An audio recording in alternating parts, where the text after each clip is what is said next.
Thanks for being here. This episode is the first of a new ongoing series called Why I Left, which is going to be based on conversations with people who left political or religious movements.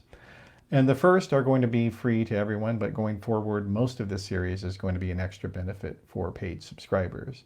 Theory of Change isn't funded by billionaires, foundations, or political parties. It's funded by people like you, so please go to theoryofchange.show where you can sign up on Substack or Patreon, whichever you prefer. And I do really appreciate everybody who is a paid subscribing member already. Thank you very much. And if you can't afford right now to become a paying subscriber, you can do something really good still by going to Apple Podcasts and leaving a written 5-star review of the show, even if it's only a sentence or two. That's actually super helpful to help others know about the program. And then, of course, we're also part of the Flux Media Network. So go to flux.community for more articles and podcasts about politics, religion, media, and technology. And so we're going to start the Why I Left series with a conversation with my good friend Ty Ross. She is a author and journalist and podcaster who is the co-host of the Pardon the Insurrection podcast, and she also wrote a book called The Power of Perspective under the pen name TR Armstrong. But more importantly for this conversation, Ty is a former Black Republican and has a lot of insights into that experience. So welcome to Theory of Change, Ty. Hi, thank you for having me, Matt. All right, well, so let's get started at the beginning here. So you're originally from North Carolina and your father was a preacher. But I'll let you take the story from there. Tell us, how did your parents meet and what was their background and all that? Well, my parents, they met when they were young. They were both teenagers when my mother had me. They didn't stay together. My father got together with my stepmother shortly after. My grandfather was a pastor in Charlotte. So he had founded 2 churches. And at that point, my father was born again and got saved and went into the profession and married my stepmother. So his views were separate from my mother's in that instance because my father was so involved in the church. And And what it was a denomination was this? Pentecostal. Okay, just Pentecostal. non-denominational Pentecostal. Pentecostal it's like Baptist, but a bit more extreme. So they explicitly identified as Pentecostal, the church. Yes. Okay. Yes. There's some people that are like multiple sub-denominations, but this was just straight up Pentecostal. This was just straight up Pentecostal. I guess maybe the closest would be what they consider to be a holiness church, similar to Kojic kind of. But, it was church almost 7 days a week in a sense. There was Bible study, there was children's church, there was regular church, there were revivals. When we weren't at our home church, we were visiting churches or other churches were visiting us. So it was just everything revolved around the Bible, the church, very strict. We couldn't listen to secular music. So popular, as I got older, popular bands and groups, I had no idea when my friends were going to concerts or singing popular songs. I'd never heard of them. So I was kind of looked at a little bit as a freak because I had no idea of what was going on in popular culture. Now, did you know that yourself, that people thought you were weird because you didn't know that stuff? Well, yeah, because kids are cruel and kids are honest.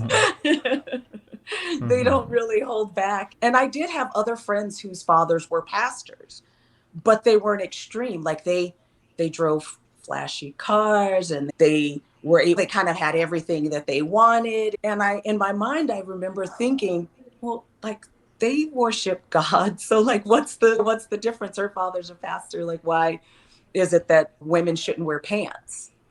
Or why is it that listening to this song, and when they weren't songs that were explicit or anything like that, they just weren't singing the gospel. And it was understood. It was like under the reasoning that if you're going to sing, it needs to be to praise the Lord. If you're going to dance, it needs to be dancing for the Lord. So that was the whole, everything revolved around God. Your life was not your own. It belonged to serving the Lord, everything that you do. And that was parents. on your with your dad's environment. Now, how Yeah. was your mom? What was her sort of viewpoint on all that stuff? My mother, she was Methodist. So there was church and there was service on Sundays. There were, you pray before you eat, you pray before you say your prayers before you go to bed. And I was thinking about the prayer the other day. I don't know why, it was just going through my head. And I was like, why am I thinking about this? but that was the extent of it, because they love to listen to music and have a good time and mingle with people, have people over. So it was strange because I couldn't really understand. There was no one to explain to me the difference between Methodist and Pentecostal. And if you all believe in God and you're a good person, then everyone should be going to heaven. It shouldn't matter what pants I'm wearing and just kind of my questioning that didn't make my dad very happy. And it was rough when I had to live with my father. It was hard, but it left a really big impression on me So, because but how old were you when you did for that time? uh, was I 8 or 9, 8 or 9 years old. Mm-hmm. And for myself, I didn't have a lot of friends. I think I had like one friend. Like I said, everything revolved around the church. But I did have questions because I did have two different influences in my life. So I had something to compare it to. And I've always been kind of inquisitive and just kind of wanted to know. But also as a child, you want to please your parents and you want to be accepted. So I found myself going through the motions of things when I was with my father, learning when they would do things like altar calls. And that's when they would say, okay, if you're a sinner and you're ready to come on up here to the altar. And they would put their hands on your forehead and tears streaming down people's faces and falling to their knees. And it was you. And I was the granddaughter at that time. My father was then just a minister in the church. So every week I felt obligated to go up there and pretty much put myself up there in front of the church. And I remember once trying to just sit and see what happens. Like maybe they'll just kind of forget about me. And my stepmother was in the choir, so she's looking down. And then my father sitting up on the men's side. And I was like, yeah, I've got to get up. I've got to get up. But that was my way of just kind of staying in the family's good graces and being the good daughter, so to speak. Because I mean, literally, my father, my stepmother, my grandparents, my aunts, my uncles, everyone was in that church. So there was really nowhere to go, nowhere for me to kind of like voice my concerns or just really ask questions without being chastised, because it was basically, if you're asking questions, you're going to hell because you don't have faith in the Lord. Mm-hmm. And Yeah. that was it. Yeah. Okay. Well, so that was your childhood kind of being torn in both directions in some ways, and a lot of confusion, sounds like, right? Yeah, And absolutely. so, okay, so what was once you became an adult, what happened next with that? Well, when I became an adult, Mm-hmm. my stepfather was Catholic, and I found solace in the Catholic Church. It wasn't as crazy and wild, and I clung to the Catholic Church, and I still consider myself a Catholic, but it was like I was running away from the extreme nature of my father's church. And I felt a more forgiving church in the Catholic Church. So I held on to that. And at one time, I was actually very devout as an adult. I went to daily mass in the mornings. I went to mass on Sundays. I went to retreats. I would do all of the high holy days. I wanted to be the best Catholic that I could be, and I threw myself full force into that. It was kind of also a part of like where I was with my political views at the time. Just starting in high school was where I started to formulate more opinions about things going on in the world.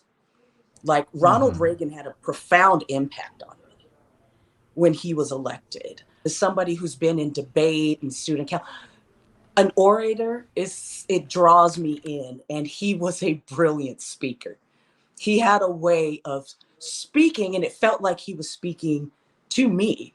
And we didn't have social media at the time. We just saw what we saw on our non-cable TV news and whatever came on. And he seemed to be someone that wanted to continue to move this country forward. And I wanted to be a part of that. And I was not impressed with the Jesse Jacksons and the Al Sharptons. They felt clownish to me. Now, I had a tremendous amount of respect for Thurgood Marshall. I was very proud that he sat on our Supreme Court, and I know that he was an advocate for social justice, but I also know that he was a conservative man. He wasn't some crazy liberal. And I know that my mother went to see Reagan speak. So that validated my following in him. Like, okay, my mom supports him, and her not being very extreme, it was easier for me to kind of slip into that. And then I just kind of found myself gravitating towards conservative views and just kind of mixing my background, all of it kind of coming together, just kind of mixing my background. And I didn't realize that I was a Republican, but I knew that I liked certain people and what certain people said more than others. And they tended to be of a particular party. And then that was just. Yeah. Now, did you have any political discussions with your high school friends or anything like that, or not really?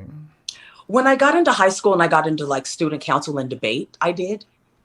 And I would. And was your school, like, what was it, primarily white or primarily black, or kind of a mix? Well, I was here in El Paso, which is predominantly Hispanic, but I did have the school that I went to, because of a lot of military parents, there were more Black people there. And I found myself not agreeing with a lot of what the Black people had to say about things. And I would just kind of listen to them. I was a supporter of the Second Amendment, and I really spent a lot of time focusing on the Second Amendment. Looking back now, I was probably a bit irrational about it, how I clung to it. And I don't even know why. I'd never held a gun, never seen one in person. But for some reason, I felt like, to be a good American, and I needed to support that the Second Amendment, it was like I was indoctrinated that you had to support that above every other amendment to be a good American, if that makes any sense. And not as extreme as the GOP is today, but it was a part of who I was. And I don't want to say branding, but I did, in a sense, brand myself, I guess you can say, for lack of a better word. I had branded myself. This is what I feel. This is what I believe. But I had conviction in the things that I was saying. I would read about them. I would read about people in history, and I wanted to know, and I wanted to be firm when I was having discussions with people. And when I was on the debate team, there was a girl who, she was really militant, like Black militant. And we were partners when we did cross-ex debate. So that was interesting, because she was like completely opposite of me. And she was like the person that introduced me to Nikki Giovanni. And she was really like Black Panther pro-Black. But she, looking back, she was really fascinating. But like I said, I was very strong in what I believed in. I believed in the right to life. I believed in the Second Amendment. I followed the guidelines for what I thought was going to be the path that was going to separate me, so that I wasn't lumped in with every other Black person at that time. I remember wanting to run as far away as I could from Jesse Jackson. And a lot of it also, my father couldn't stand him. My father hated him. And he never had anything nice to say about him. And though I was not as extreme as my father, I still wanted to have something. That was something that we had in common. So my father and I, as I got older, we would talk about politics. If there was a speech, when I remember when Jesse Jackson was running for president, my father and I would have conversations and whatnot. And so it shaped me more my political than my religious with my father in that aspect, because that was something I couldn't join him on the religious thing because it was just too much for me. But on the political aspect, we bonded, and that was something that I wasn't able to have with him when I really couldn't understand. It felt fake when I lived with him because, like I said, I was going through the motions but not really feeling it in his church. So there wasn't really the kind of connect that I wanted to have with him. So with the politics thing, we had a real, true something in common, truly something in common, a real bond. And I clung to that as well. And that could also be me not living with my mother most of my life and her moving around, and we moved around. So that was my way of being my father's daughter, something he could be proud of. Like You know? the connection with him. Yeah. Yeah, absolutely, Yeah. absolutely, So absolutely. the idea though of kind of being different or differentiating yourself from the other black people that you knew, like that was an impulse, something you felt very strongly. Why did you feel that way, do you think? It was, I think it also had to do with I was bullied a lot when we were growing up, and we lived in, of course, at that time, there, I mean, there's still segregation, but I went to a predominantly white school, but I lived in a predominantly black neighborhood. And my grandfather, he had a third grade education. He grew up in the tobacco fields in North Carolina. So for him, reading was really important. And I liked dinosaurs as a kid. And he said, for every book you bring home on what you like, you need to bring home a book on like Black history. Okay. And I learned about Jim Crow. And for me, I saw how far we'd come, and I had some pride in that. But I had in my mind, I felt like we could go so much further. It was kind of an assimilation mindset, for, I guess, if that makes any sense. Like, because I was bullied, because I liked to read, because I didn't speak slang or what have you, and kids would say, oh, you speak white, you sound white, and this and that. And when I would get on the bus and go 45 minutes to my predominantly white school, I was accepted. I was celebrated to a certain degree. My teacher, oh, you're so smart. I started getting awards and this, and that felt good. It was a validation, what I wasn't getting from my own community. And that was like, I don't want to be in this community and to be treated this way. It didn't really make sense to me. So I just kind Hmm. of started drifting more. And it wasn't that I wanted to be white or anything. I mean, that can't happen even if I wanted to. But I wanted to be in a space that I considered to be safe. And I wanted to be where someone wasn't going to beat me up, take my lunch, knock me Hmm. around or whatever. And when I was at home, I couldn't really play outside a lot of times because the kids were chasing me around and wanting to fight me all the time. But when I was at Hmm. school, I'd go have recess and no problems at lunch. And my teachers were great and everything. And so it started shaping my thought process on community, acceptance. And I opened my mind and made myself more susceptible to going down that road as a conservative. And I found that when I would tell people that I was, they seemed impressed. And that was another validation. It's like, okay, they like this and they're being nice to me, and I'm getting special treatment or I better must be doing treatment. something right. Yeah, Yeah. this must be the way to go. Hmm. And because I was black and conservative, most of those spaces were white. So that would be who I And you gravitated were my in friendships Texas. to. That would be who I gravitated my friendships to as well. Hmm. And so, and that just kind of just said, it became second nature to me. Hmm. Um, I would, Yeah. if they said this, then I would say that. Well, no. And it Hmm. was just a kind of that kind of thing. But I did believe it though. I wasn't acting. I wasn't playing. I really did in my heart of hearts believe the things that I was saying. And I remember in college, I had started at community college, and I had this hippy dippy teacher, and she had gone through some marriages and just got her degree. And so she was really proud of herself, and I was proud of her too. But I remember we had to do a paper on the movie The Unforgiven. And I wrote my paper about what I thought about it, and it was really heavily pro 2A. I didn't really think about that at the time, but there was a lady in Texas who she was a teacher, and she had been like carjacked or something. And she was taken into the woods, and she had a tape recorder, and they recorded the whole thing. And I remember saying in the paper, well, if she was packing a gun instead of a tape recorder, she'd still be alive. And I probably just sounded like Lauren Boebert right now. I'm a little disgusted.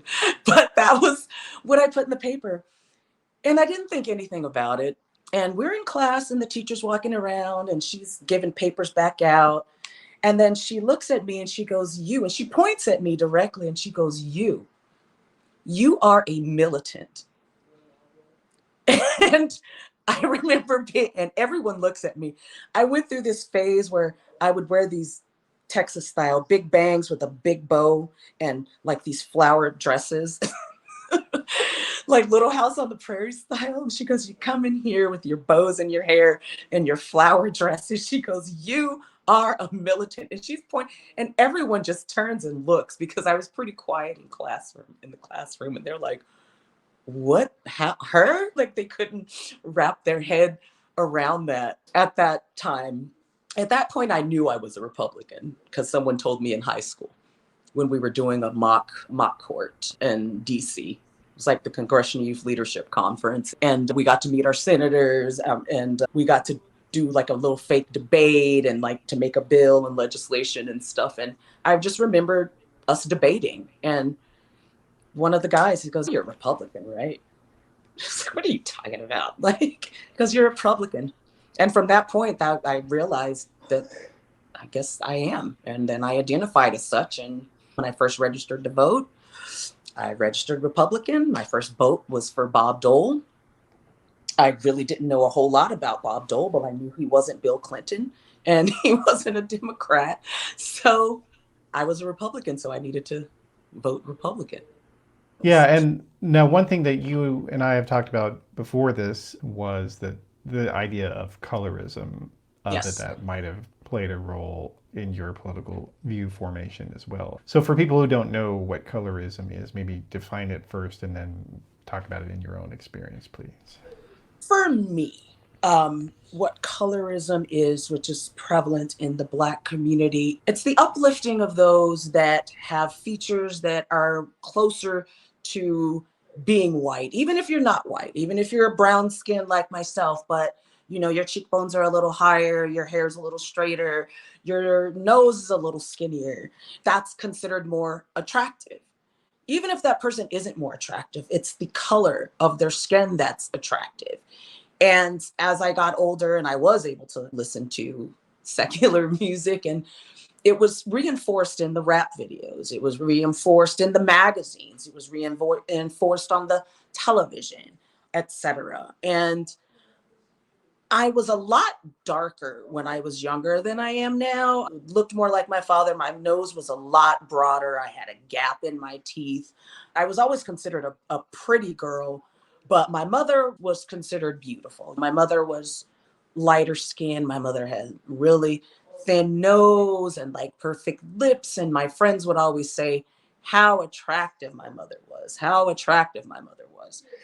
And it really, already as a young girl, you have issues with self-esteem and self-worth.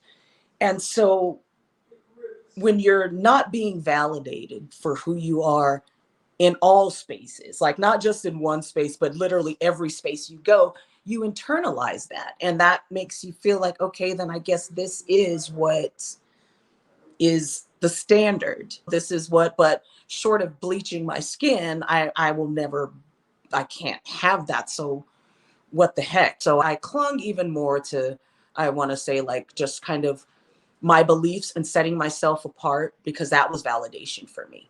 validation that I got from the outside for my wise political views. I was applauded for, wow, you're so smart, because I was co-signing their points of view. And but it also You made it were easy. repeating back to them the things that they believed. Yeah, yeah, absolutely. And it probably played a role in my first husband was a white man from Arkansas, like a town of 2,000 people. He'd never seen a black person until he went in the army, like in person. Kind of white guy. But he was in the military. He'd just gotten back from the Gulf War, but he found me attractive. And because living on the border here, you have a lot of mixed relationships. You have white and black, black and white, and also military. So you also have a lot of Hispanic white, Hispanic black. So a lot of the girls that were in my school were half Hispanic, half black. So they had the aesthetic that black men found attractive that had been reinforced in their mind of what they should find attractive. A lighter skinned woman whose hair Straighter is hair. different. Yeah, exactly. And so Mm-hmm. I got looked over a lot. And I think I'm pretty confident in myself. I think I'm okay. But when you're 14 and you want to go on a date, and then so I threw myself into the bait and other things too. But he found me attractive. And so that was nice. So that was another reinforcement of, okay, you are on, okay, this is your, when he was a conservative person, he didn't believe in abortion. He didn't believe in divorce. I mean, his mother cried when we separated. Like, they really put the full court press on me. And it's like looking back, because his sister lived in Oklahoma. And I will never forget, we took a drive up to see her, Jeannie. She's from the home of Garth Brooks, actually, is where she lived. And her husband was a truck driver, and I'm pretty sure a racist. But we went bowling and we hung out with them, and they were really, really pleasant and welcoming. And even they didn't want us to get a divorce. And I I realize now that I have some perspective and clarity. I can look back and see they didn't see me as black. Mm. And it was easier for them to accept me because I shared their views.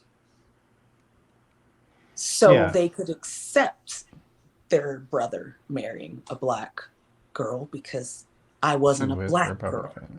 Yeah. Yeah, because basically, I mean, the framework seems to be that you can be white, you can be Christian, or you can be a Republican, or all three of those things. Um, Yeah. like you have to be one of those, at least one, Yeah. in order Yeah. to be okay, or to be a real American in the views of a lot of people. Seems like. Absolutely. And I found that my Republicanism allowed me to move in spaces that I might would have experienced more, not that I hadn't experienced any discrimination, but might would have experienced more had I not been. Because I was able to have a conversation. If there was a news, and I learned how to start a conversation with someone, a white person. If I was somewhere and there's the TV in the cafe or whatever, and a news story or commercial or something comes on, and I make a comment that resonates with them, and then all of a sudden they perk up and they want to have a conversation with me. And they, Yeah. someone that maybe never have ever talked to a black person before, or even wanted to, or thought we won't have anything in common. So, which is a lot of judgment of people. And it goes in all aspects, all races, all cultures, that I wouldn't have anything in common with them. So I'm just not going to bother. So when there was a discovery that there was something, all of a sudden I was more desirable. I was more attractive to them. And I attracted a lot of white men in my life with my Republicanism, a lot. And you start to notice those types of things. You start to realize, and if you're in a situation that's maybe uncomfortable, you learn how to get yourself out of it. Well, if I say the right things, I say this, I say that, I'll be able to finesse my way out of this uncomfortable situation and let them know that I'm not a threat. And that was another thing. It was really important for me not to be seen as a threat. I never wanted to be seen as so that they would be on their guard. I didn't want any barriers. I wanted to have an open opportunity to really like do whatever I wanted, go where I wanted, and have the best experience possible. I didn't want to be mistreated. I didn't want to be discriminated against. So, what can I do? What can I say to ensure that I won't be mistreated? And then, of course, there was another experience that you had that was a lot more horrible that probably had a impact on you as well in some sense or another. You want to talk about that? Yeah, we can talk about that. When I was 12 years old, I, around 11 or 12, I started to grow into my looks a little bit, I guess you can say. And people started finding me more attractive in some aspect. And you could tell in the way that they looked at me, men, grown men in particular.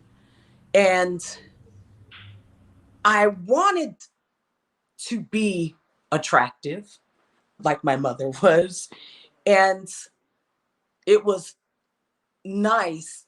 It was uncomfortable, but it also felt good, if that makes any sense. And I would be invited places with some of the older kids and I would hang around and what have you and going house parties and stuff like that.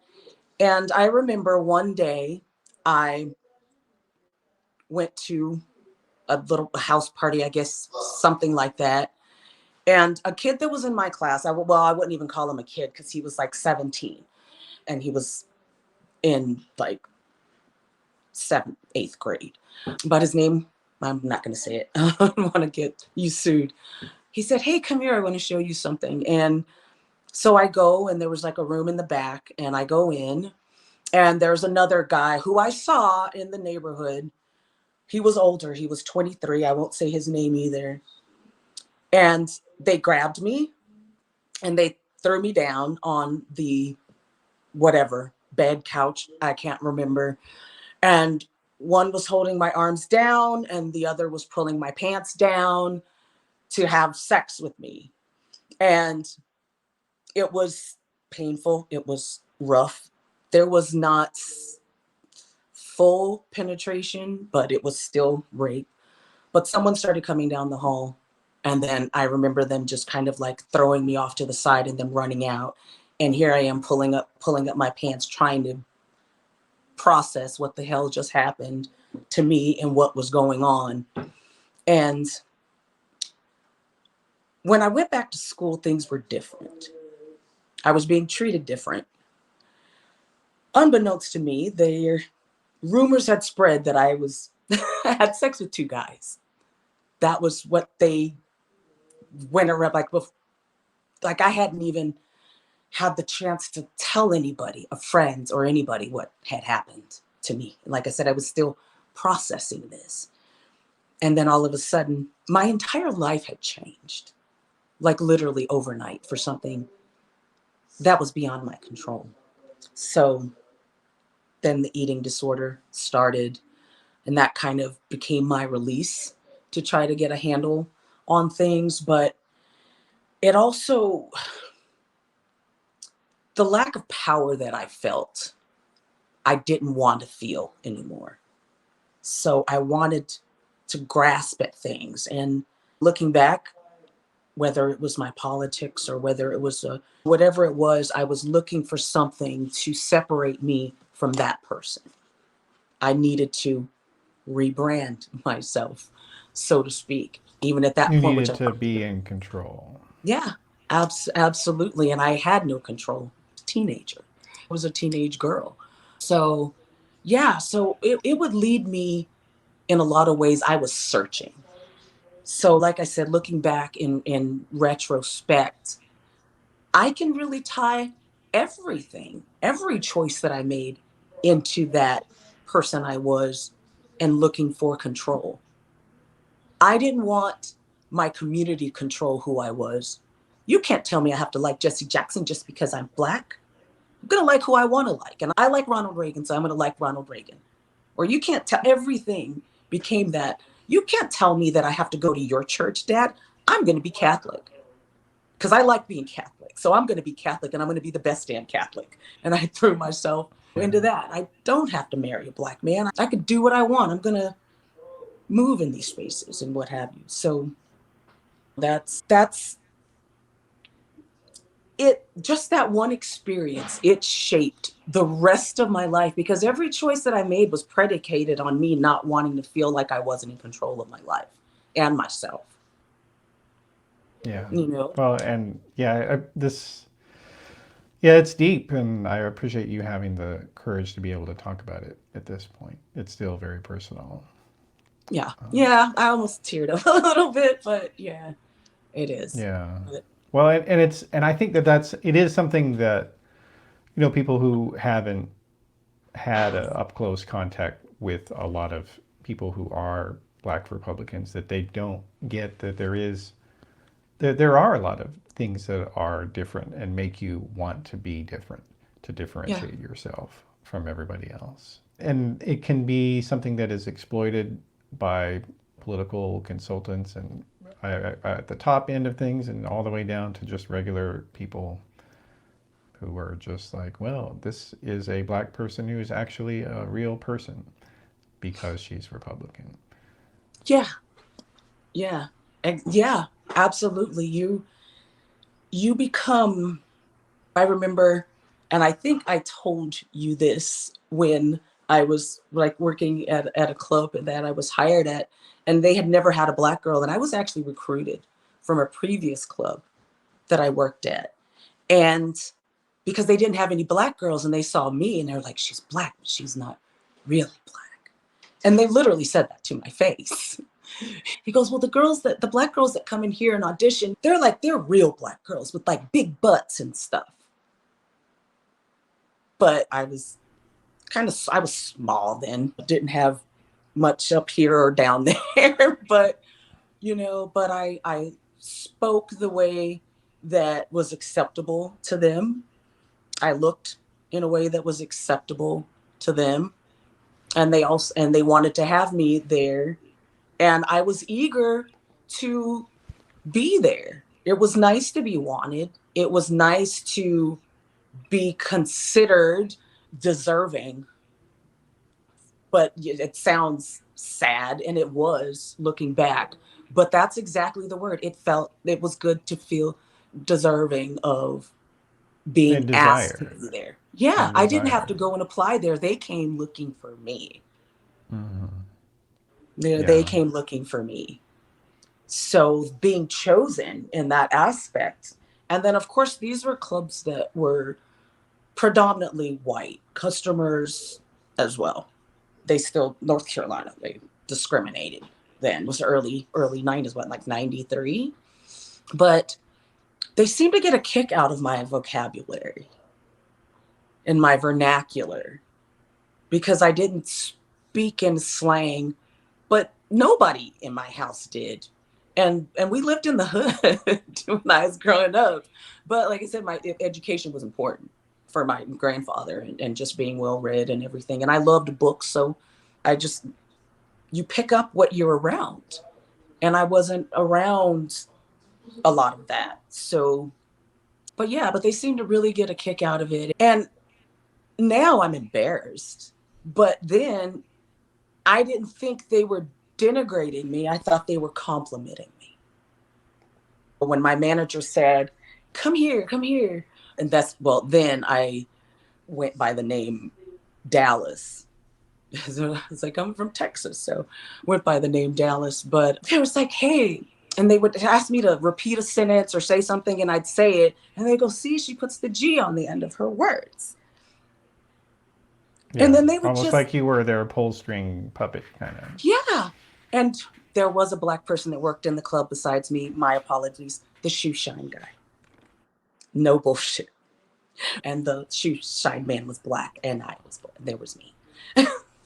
Those were the two Black people in the entire club, but I learned to stay away from Black men that came inside the club because it didn't matter if the guy was 100 years old or if a Black guy came in and I sat and talked to them.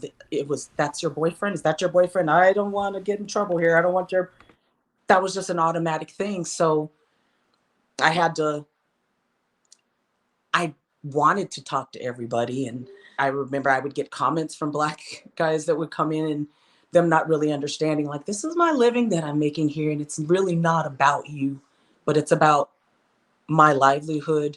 And this is how people think. And this is how, so I just can't spend time with you for $10 or $20 sitting and chatting, even if the conversation is great, because it may cost me $200 or $300. So that became kind of awkward. And it just kind of, I got a lot of side eye and I deserved it, but I was being practical at the time. You know, like I said, you calculate things, you watch. I'm a watcher. I watch how people engage, how people interact. I watch what people say, and I modify my behavior accordingly so that I can get done what I need to get done, regardless of what that is. But I've also been on the receiving end of that same thing. I worked at Beauty Control Cosmetics in Dallas, and I was a receptionist. And the only other Black person in the company was the vice president. And he used to work for Mary Kay. He worked in research and development. And he would not talk to me. He would kind of ignore me there. And so I kind of picked up on that. He was probably going through the same thing that I was, being the only Black person in a white space and also being in his executive position as well. But I was getting asked to lunch all the time by the old perverts, the white ones in the company that worked upstairs to him. I actually went to lunch with a couple of them, but they'd come down and they'd chat, just to chat with the pretty Black girl sitting down at the desk. And they would come and they'd talk, and they go by my desk, I don't know how many times a day, and and whatnot. But I mean, I didn't fault him, what have you. But also, if he had spoken to me, I guarantee everyone in that company would have thought we were having an affair. Like, if he was spending the kind of time with me, he's Black and I'm Black, I have zero doubt that would have been the natural assumption. Because all But Black people know each other. exactly. And so, And they also know each other in the biblical yeah, sense. yeah, exactly. But the white guys, they're not thinking, they're in their mind, well, she's Black, then he's not attracted to her. Because then people think like that too. Because like when I was working in clubs, I remember girls getting upset if I was making money, and they were like, you're the only Black person in here, you're making all the money. And I'm like, yeah, that's kind of the point, because some guys kind of like Black women. It's kind of their kink, their fetish or whatever. So that also put me in a position to kind of have my own like customer base, because there were those that was their way of kind of, because in their mind, they don't know where they're going to run into a Black woman or one to, so they were able to come and Yeah. talk, and that would always be Well, the and same thing. things also were different in the early '90s with regard to interracial dating. It was just extremely uncommon even back then. I mean, hell, they even made a movie about it in the late '90s called something. I guess it was early 2000s or late '90s, I forget. Called Something New, where there was a Black woman and a white man who got together, and it was something strange. That was the subtext of that movie, was that everybody thought it was weird. Well, you know what? Because when people think about interracial relationships, it's been historically Black man, white woman. So while there have been, of course, we wouldn't have Loving v. Virginia if not, but there have been, but not, they've been rare, not as common. So seeing, And that, by the way, statistically speaking, is that when you look at people who do date outside of their own race, heterosexually, male, female, Black men are the most likely to date outside the race, and then Black women are the least likely to date outside of their race. Yeah, Black women would rather be single, a lot of them, because they're just not. My friend Stephanie, my best friend, she just is not attracted to white men or Mexican. She's not attracted to any other race but Black. That's it for her. So, and I know a lot of women like that, that if they can't find that Black man of their dreams, then they would just be single, date, whatever, and And there are hang out with some, girlfriends. yeah, and there are some Black feminists who argue that that's another example of racism, in that Black women are expected to stay home and keep the fire burning.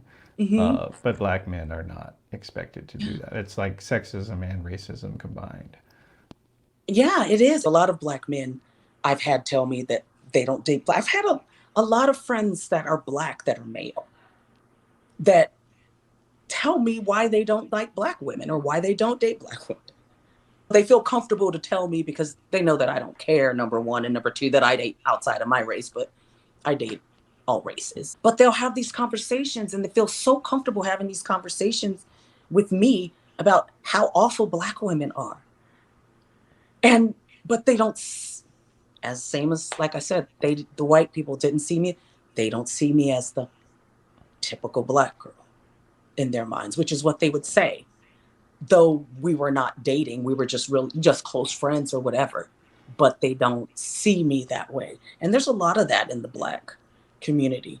So like he gave me that vibe of when somebody, there's something they like, but they don't want to like it, and it makes them mad, so they get mad at the thing that they like that they don't want to like. Like that was how I felt. That was how I felt.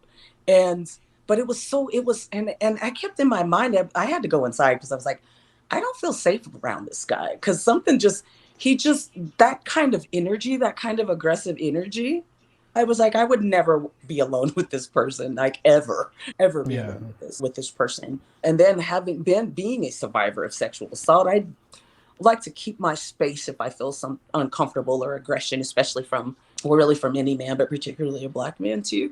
But yeah, but it's so incredibly, I don't know. I think about so many things now, and it's like I can pinpoint things along the way.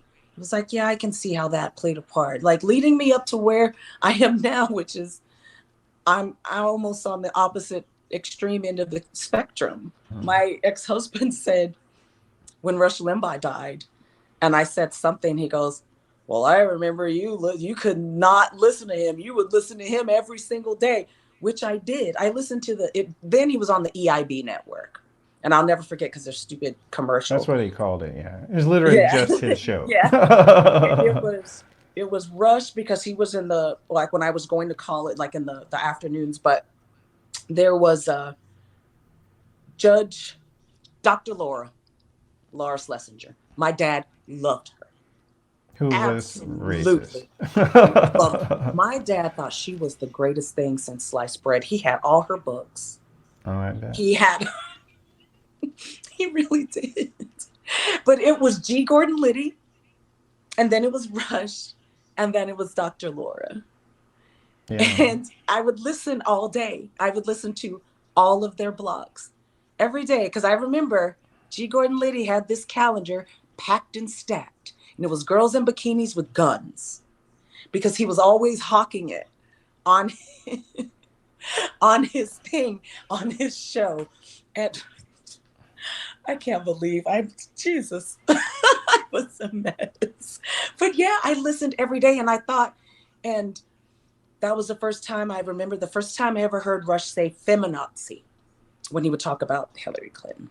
And he would talk, and it's so weird because I could go inside and into my classes and have an open mind, like I really enjoyed, but I was also an economics major, so wasn't a whole lot of, but yeah, I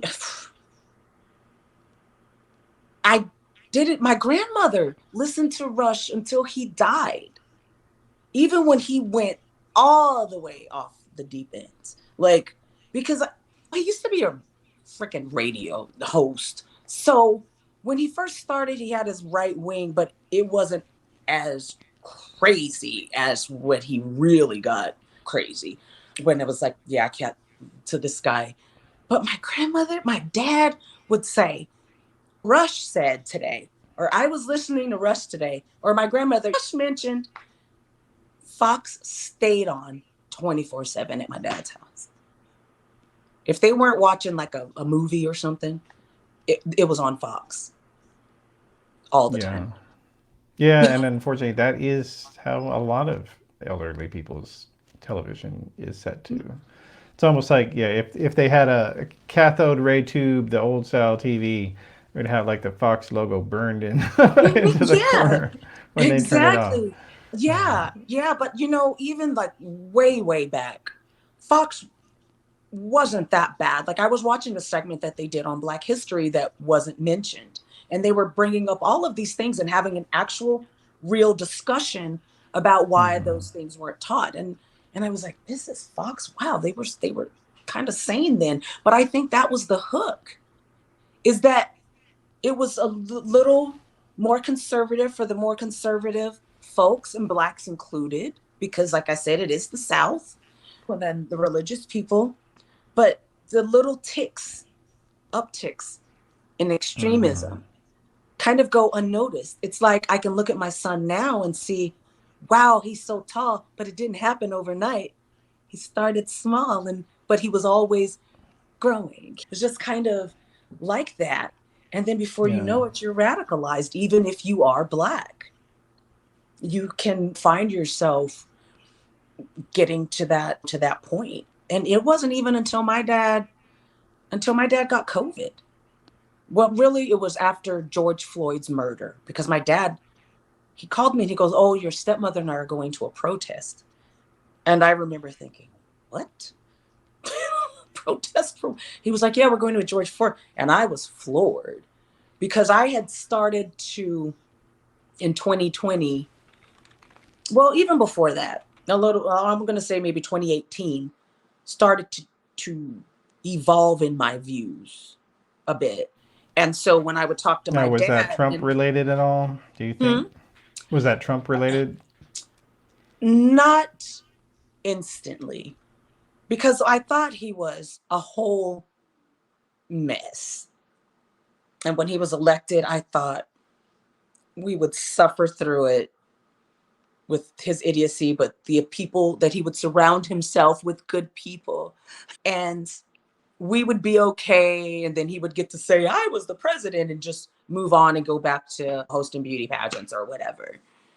But when I started to see certain things, when I started to see him rolling back certain legislation, that even though I was a Republican and I was pretty staunch in my beliefs, but I did still have my own mind. I knew Newt Gingrich was trash. I was cognizant enough to know that Jesse Helms was a racist. I didn't make excuses, but I knew he was a racist. I knew that. So I was still cognizant. I also knew that Clarence Thomas, I believed Anita Hill. I watched those hearings. I thought he was a horrible choice to replace Thurgood Marshall. I knew, and I believed Anita Hill, and I was glued to the television, and I thought, God, what a disgrace for Thurgood Marshall's memory. And now where we are with like whitewashing and erasing of history, there are going to be people who don't even know that Thurgood Marshall was the first black person to sit on the Supreme Court. They're going to think that Clarence Thomas was. And it may sound hyperbolic, but there probably are people right now who think that he was the first black person to sit on the bench. But I started to pay attention more, the Kavanaugh, that I think that was the main turning point for me. I think, no, not main, a major, because I believed Blasey Ford, and I remember crying, because I remember what it felt like to have been sexually assaulted, and also having not shared my story. And it just brought back a flood of memories, and that just kind of washed over me. And I was sexually assaulted again in college. A stranger had come through the patio door at my friend's house. We went out drinking. I was asleep on her bed, and they came in, and it went to trial. He got 10 years. But it was, Blasey Ford brought up both of those. And I remember thinking, how strong she was when she was testifying, and thinking, when I was on the witness stand testifying, I wasn't just testifying for me then, I was testifying for 12-year-old me who had no voice. And it just really, it shook a lot of things loose in me that I had maybe been clinging to avoid dealing with a lot of things in my life, including my politics. And it made me really look inside myself, like,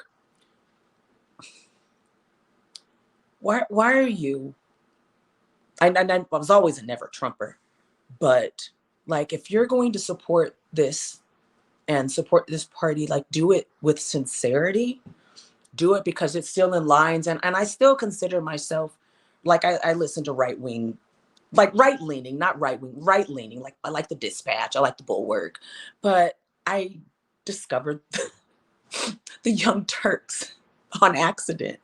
They came up in a Facebook feed. And what Jank was saying made sense. And Anna was saying, and I go, God, that makes so much sense. So I started listening to them more, but I still didn't pull the trigger on my party yet. I still didn't leave.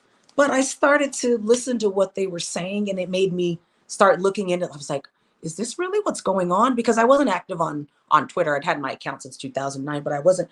So then it made me want to go on Twitter to see what they were talking about. And then I would hear people say they went to Twitter for news, but I didn't really know what that meant. And so then I'm getting this information. And so I'm at the time it wasn't as trolling because I didn't have but a couple hundred followers, so I wasn't getting bombarded. So I was able to search for the things that I wanted. And then when I searched for those things, like-minded things would come into my feed. And I found myself really, I was like, wow, that makes sense. That makes sense. And not from a party standpoint, but just from just common sense and just government. And then Trump started to do things, and I started paying attention to the Hatch Act violations and who he had installed in his cabinet, who I didn't really pay attention to in 2016. So then I'm looking into bits and I'm like, these are terrible people. Like, how are they doing this? Like, like my mother did the mail. She was over the entire peninsula. She was in Germany, and then in South Korea. Like, she qualifies that she could be postmaster general. But, and then the ramped up shootings that really started to get to me. Like, that really, especially as I'm now looking at, I have a Black son. I didn't think about that before. I mean, I knew that what happened in the Rodney King situation was bad. I knew that he got beat. I didn't understand how the jury could have let them go. I knew the riots were out of anger. I felt bad. Like, that was but now it was like, but that seemed so few and far between back then. Though it probably was happening all the time like it is now. We just didn't have the smartphones for it. But there's then just started to be more. And then you have like the Fergusons, and it came to a head like in 2020. It was so much. And then to see how people were starting to change. People in my party were changing. I knew that Reagan wasn't perfect. I knew that, but I could appreciate him speaking with the NAACP. I could appreciate him implementing the earned income credit, which helped lift millions of families, especially families of color, out of poverty. Even Nixon and the EPA.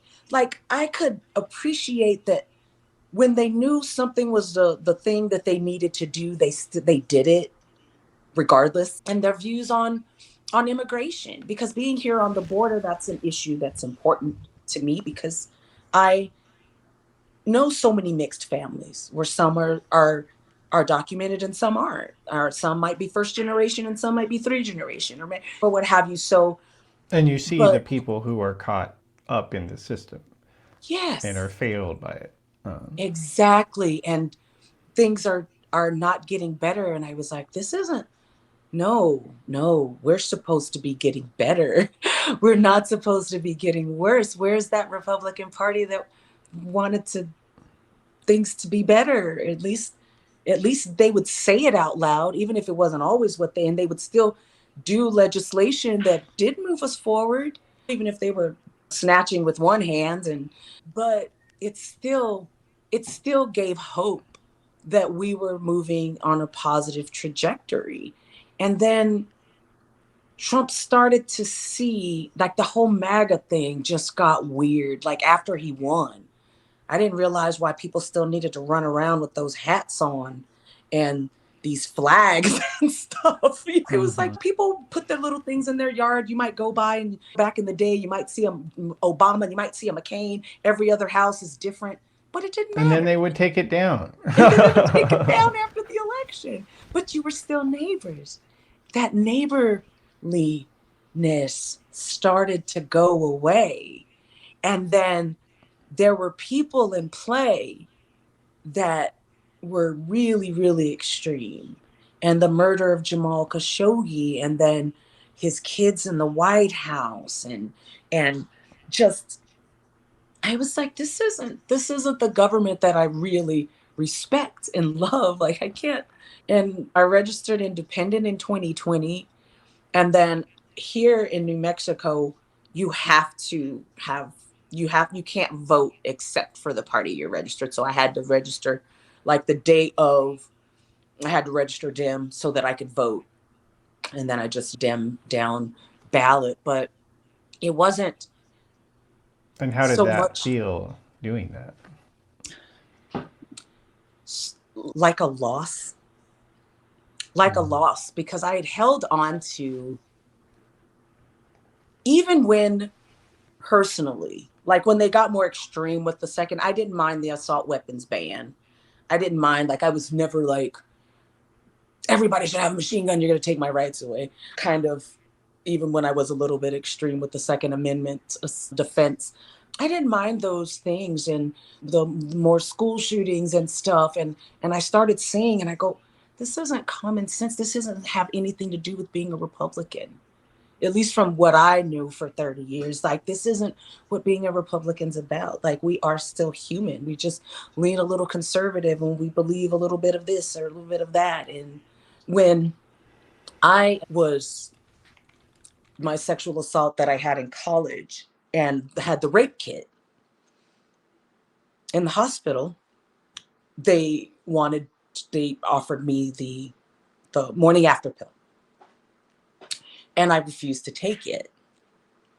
I mean, I've never been one of those crazy, like, wanting to burn anybody at the stake or whatever. It's a personal choice. But I didn't take it because I'm Catholic, and I can't.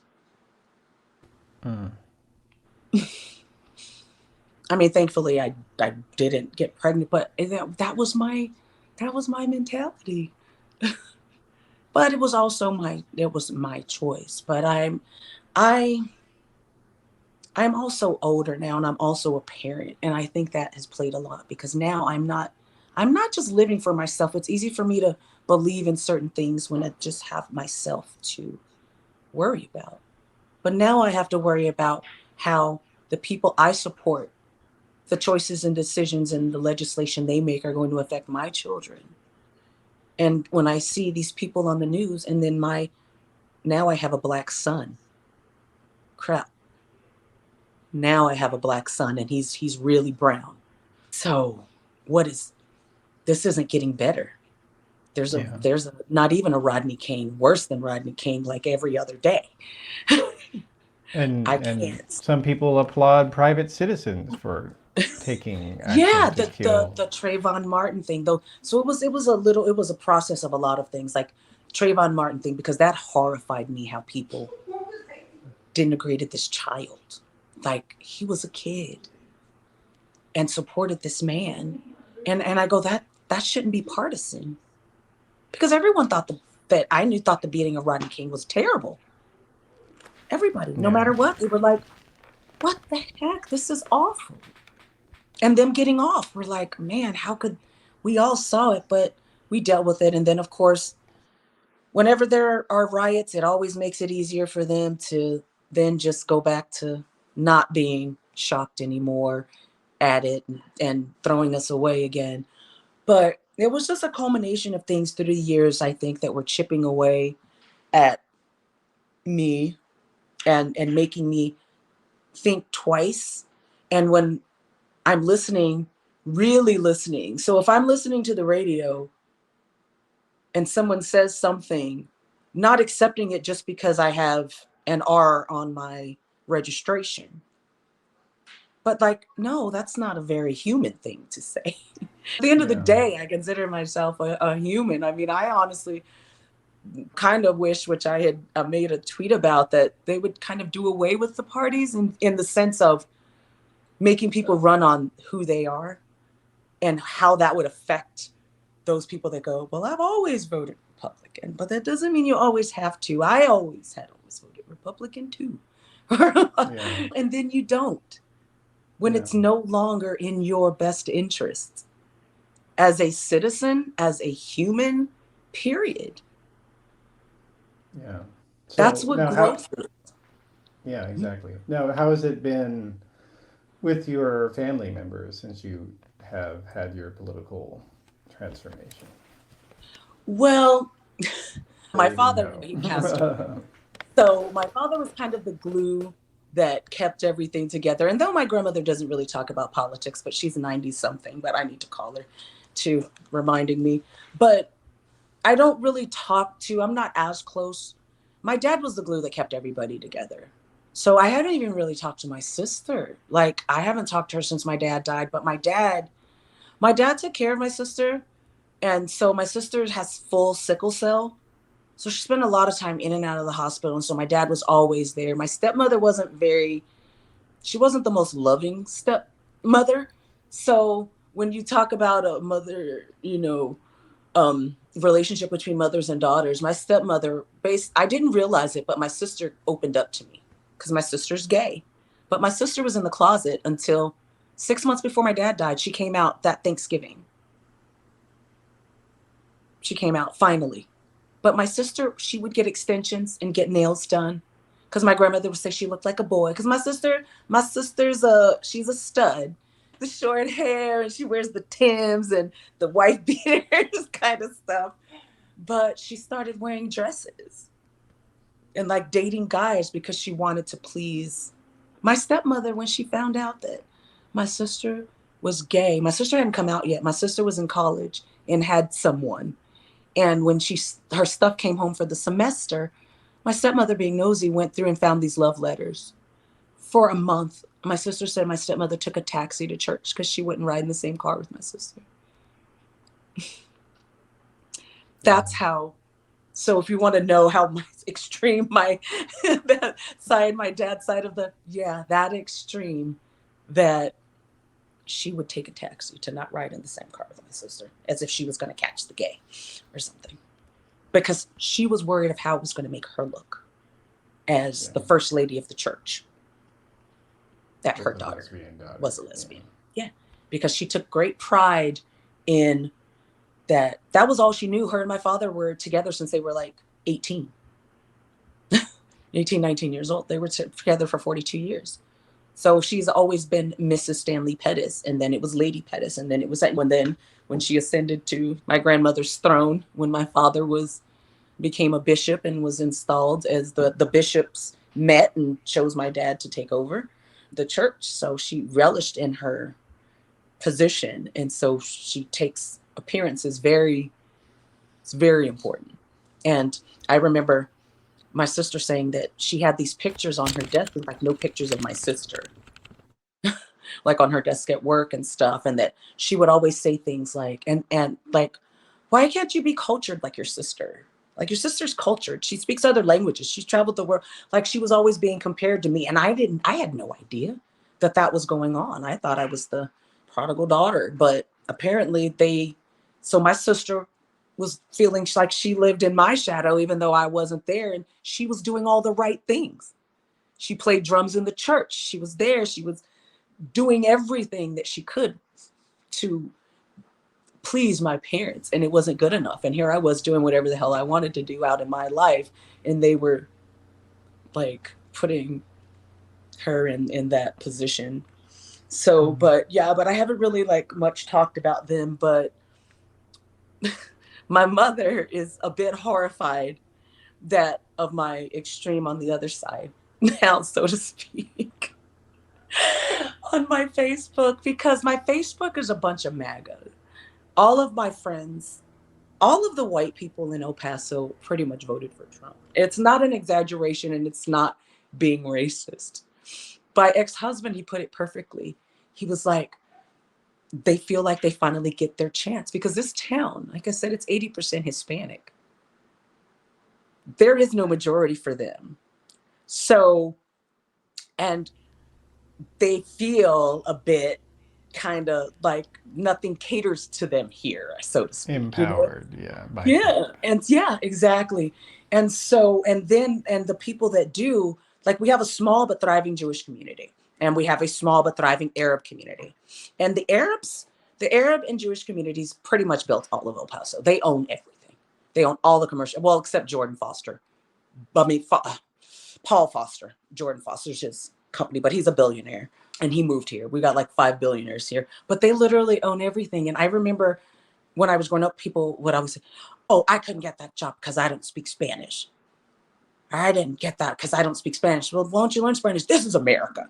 My youngest son, they have dual languages free for anybody can join. My son is the only non-Latino of not of Latino heritage in those classes. And he's been since kindergarten. He can read, write, and speak fluent Spanish. His books are in Spanish, his social studies, and it's free and it's right here available. But it's like just out of stubbornness, they won't do it. It's like a just because this is America or what have you, of that kind of thing. Yeah. But every here in so on my Facebook, it's like the only way I can really kind of disseminate information. So I will aggregate some of the best stuff from Twitter, like debunking or fact checking, and I'll make a tweet.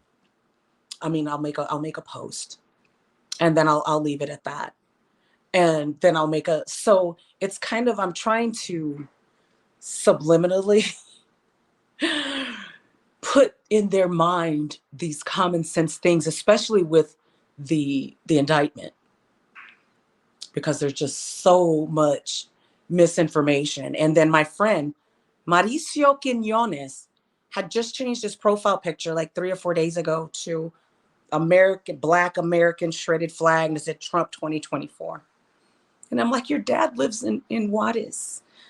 Like Mauricio, like your sister's a first generation coming here.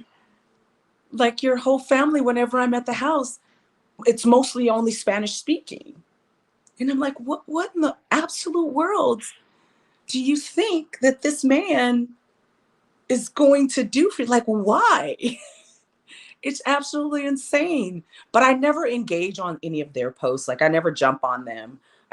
But I try to put things that I think will, like the Loving v. Virginia was like, this has been 56 years since Loving v. Virginia was the SCOTUS decision in that, because I know a lot of interracial people here. Damn near every relationship is interracial on the border. And I because I'm trying to get them to understand, like, this is what woke looks like. Yeah. It actually looks like you if you think about it. Exactly. Because I have my friend and she's blonde haired, blue eyed, and her husband is Latino and he looks very Latino. And I'm like, if not for some woke person, you and your husband would not be together. And it's so easy for them in our bubble here in El Paso. But I go, I want you to drive from here to Dallas now, and I want you to do it at night. And I want you to have to stop in Midland on the way to get a room. And we're going to see how that works out. Or you're going to have to stop. Let your husband go in and get this room. When some lunatic asks, And like, tell are me you racism legal? isn't real. Or, yeah, because El Paso, we are so diverse and everybody is so open. But even my friend, Lizette, she goes, but you can feel it, friends. She goes, it's just so ugly. And Lizette was a Republican her whole life, too. Her husband, he was going to get me a job working for George Bush when he was governor, because he was really good friends with George Bush, because they would spend a lot of time at the governor's mansion. And then when he was elected president, they would spend time at the White House. He had a lot of money. Hmm. He had a lot of money. Yeah. He was a wealthy real estate developer. But she's like, because her kids were going to Montessori school, and she's got country club and all that stuff. But she's like, it feels a little bit darker here. People that you just kind of don't look at the same way. But I try, because I don't really go out much anymore. And what I really hate is most of my LGBTQ friends, when I do go out with them, they're very low information.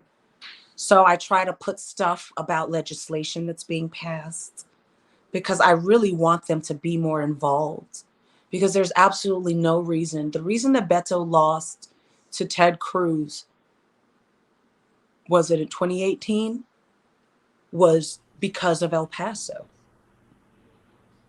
El Paso turned out for Cruz. They didn't turn out for Beto. They were holding on to grudges from frickin' 40 years ago, 30 years ago, because of Beto's parents, or because whatever they think he did or didn't do, or his dad did or didn't do. But it had nothing to do with who he is. And because he didn't lose by that much, it was so close, and those votes were here. Because El Paso is for the most part, we are very blue. After people got caught up in that Trump wave, so they elected a Republican mayor, DeMargo. And that was when then COVID hit, and he was trying to do the Trumpy thing, when the judge was putting mandates, and we were ground zero and we had bodies piling up. The guy who was mayor before him, Oscar Leeser, he's like, I want my job back. He won 85% of the vote. So El Paso is not El Paso. We can do it. That personal grudge they were holding on to, I just don't. Things could have gone a lot different. But I try. So I know that there are people that are reasonable, because I have a friend who voted for Trump. She voted for Trump in 2016 and 2020. I know her heart as a person, but she stumped for Oscar Leeser to remove DeMargo. So I know that she has that she's a Yeah. gettable person to reason with, of this is why. You know what I mean? When I drop things and even Yeah. some, of course, they won't say or won't like, but I know that for some of them, it's at least sinking in. One, because they haven't blocked me. I mean, I had one friend block me after like 10 years, but being friends, but she was also posting about adrenochrome, so she was far gone. That, Yeah. was, Yeah. Yeah. that was a wrap. But Yeah. yeah, I'm pretty All right. comfortable now.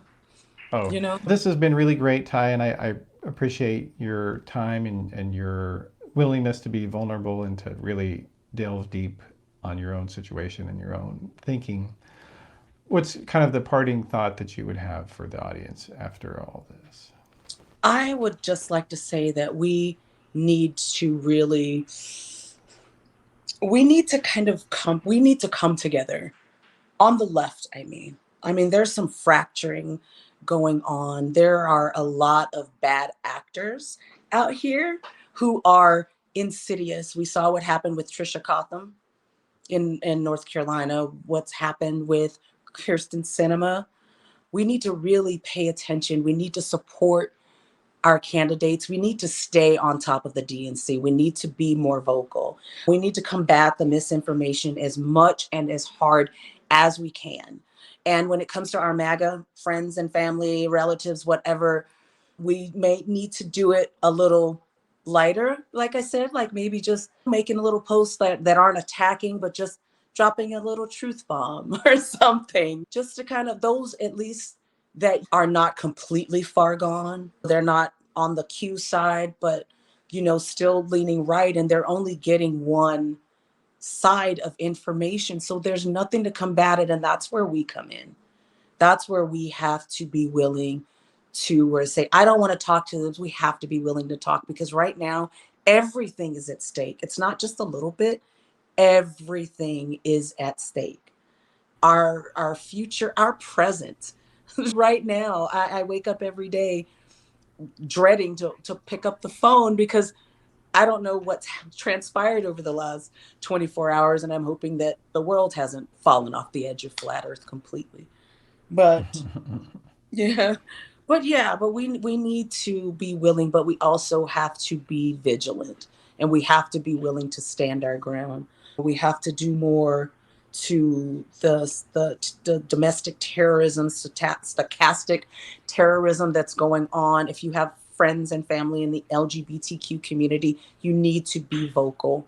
You need to show them that you're there for them, and you need to, if you hear someone using slurs or talking in a way, don't be silent, because that's how they're able to do it. It's because now, instead of them being afraid to say the N word, you're afraid to tell them not to. And it should be the other way around. It should be the other way Yeah. around. And we need to get back to that. They can still think Yeah. it. I don't really care, but let them do it under under the rocks they used to live under. Yeah. Yeah, and it's important to educate people on both the left and the right, because I think there's a lot of people who are on the left that are just, they sort of habitually are against a lot of this right-wing stuff, but they don't know why, and they don't know what they should do about it and what's at stake. Yeah. No, you're absolutely right. Yep. Yeah. All right. Well, Ty, this has been great. I really appreciate Thank you for joining me having today. me. Bye, everyone. Okay, and yeah, you're on Twitter at CoolTXChick, but you pronounce it Cool Texas Chick. Yes. So, yeah, so people should definitely check it out and follow you on there. I highly recommend it. Thanks so much. Thanks. Bye, Matt. All right, so that is the program for today. This is the first part of our Why I Left series, and I hope you enjoyed the program here. And as I mentioned at the beginning, the first 2 episodes of this series are going to be available to the public, but going forward after that, they are going to be premium benefit episodes for paid subscribers. So you can go to theoryofchange.show to sign up on Patreon or Substack, whichever one you prefer. And I really do appreciate your support. Everybody who is already a paid subscribing member, thanks so much. And I would encourage everybody else to do that as well. And that enables me to keep making shows like this. And if you have any ideas for content that you would like to see, or guests that you would like to see interviewed, please do let me know. Reach out on the Flux website, flux.community, or you can find me on various social media places as well. Thanks so much, and I'll see you next time.